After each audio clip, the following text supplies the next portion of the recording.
Welcome. Technology has shifted from computers that follow instructions to those that can create, reason, and converse. In this course, we explore the how and why of generative AI on Microsoft Azure. We'll start with the mechanics, understanding transformer architecture, tokens, and the difference between large and small language models.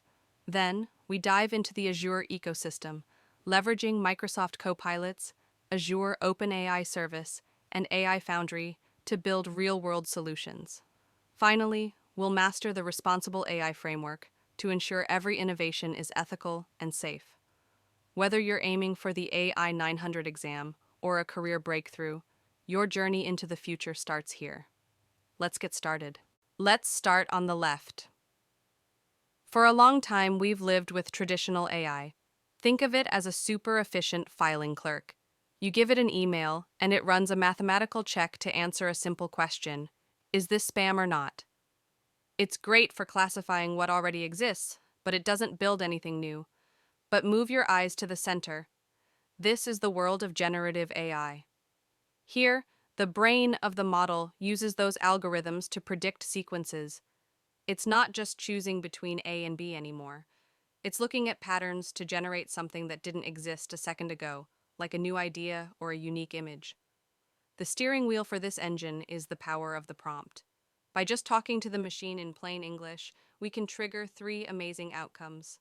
First, text generation. You ask for a professional bio, and it weaves your experience into a story. Second, image generation. You describe a cozy cottage mystery, and the AI paints it into reality.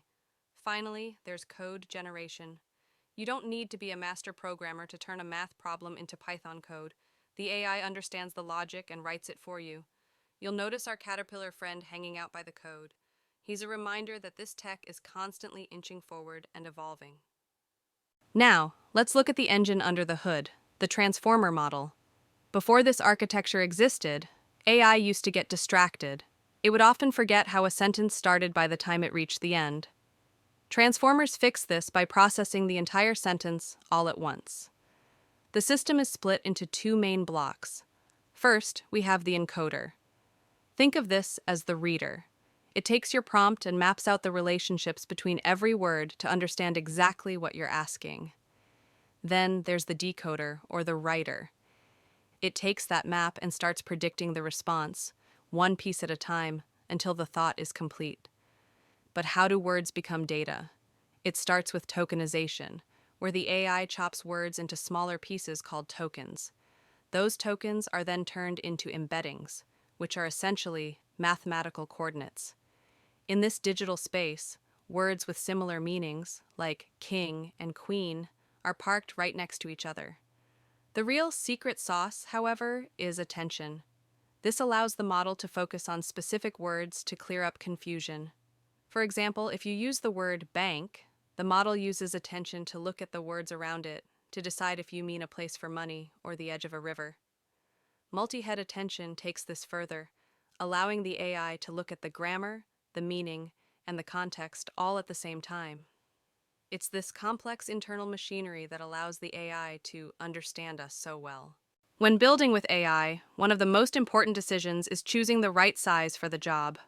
Not every task requires a massive, world-spanning brain. On Azure, we generally choose between large language models, the LLMs, and small language models, or SLMs. Think of an LLM like GPT-4 as a massive supercomputer in the cloud. Because it has billions of parameters, it's incredibly powerful for complex reasoning. However, that power comes with a high price tag for training and slower response times because of all that data, weight. It almost always requires the massive GPU power of the cloud to run.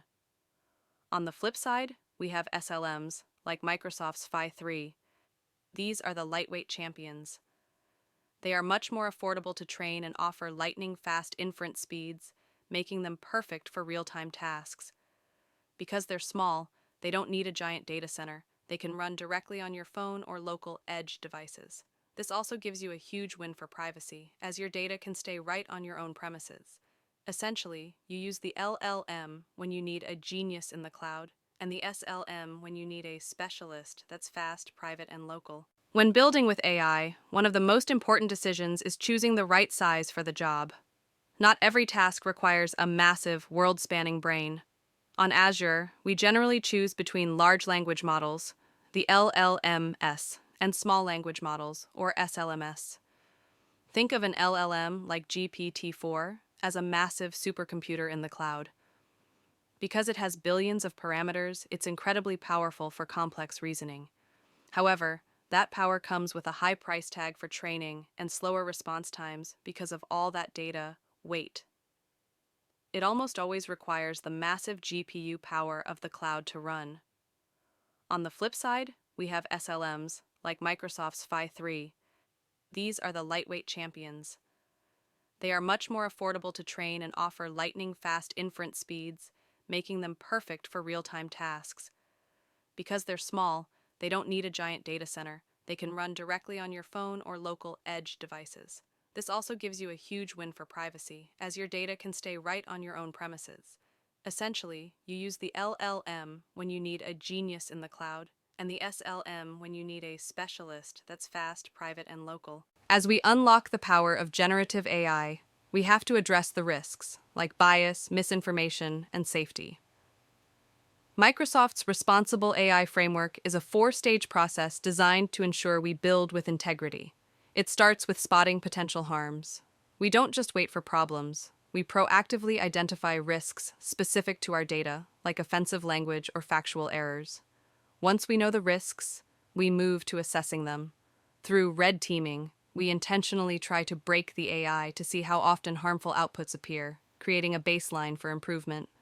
Next, we build in safeguards across 4 layers.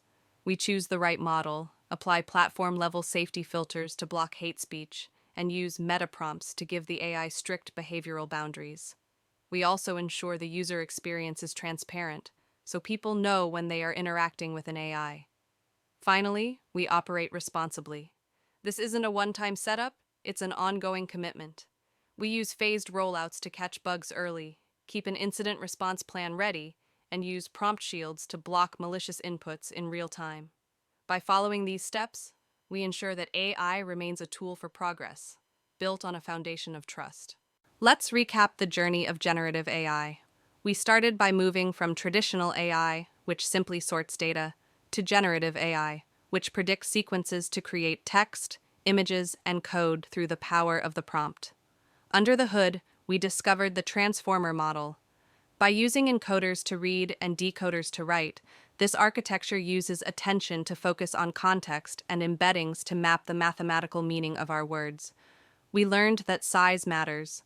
Large language models, LLMs, offer massive cloud-based reasoning, while small language models, SLMs, provide fast, private, and local efficiency on the edge. Microsoft brings this to life through its ecosystem. We have Copilots integrated into our daily apps to boost productivity. And for the builders, Azure OpenAI Studio and AI Foundry provide the tools to customize and deploy models at scale. But power requires oversight. We wrap everything in a responsible AI framework, proactively spotting, assessing, and mitigating risks to ensure our innovations are safe, unbiased, and grounded in trust.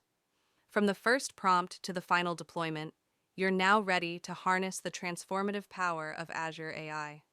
And if you're looking to ace your AI-900 exam, revision notes are available for the whole course. Just click the link in the description below.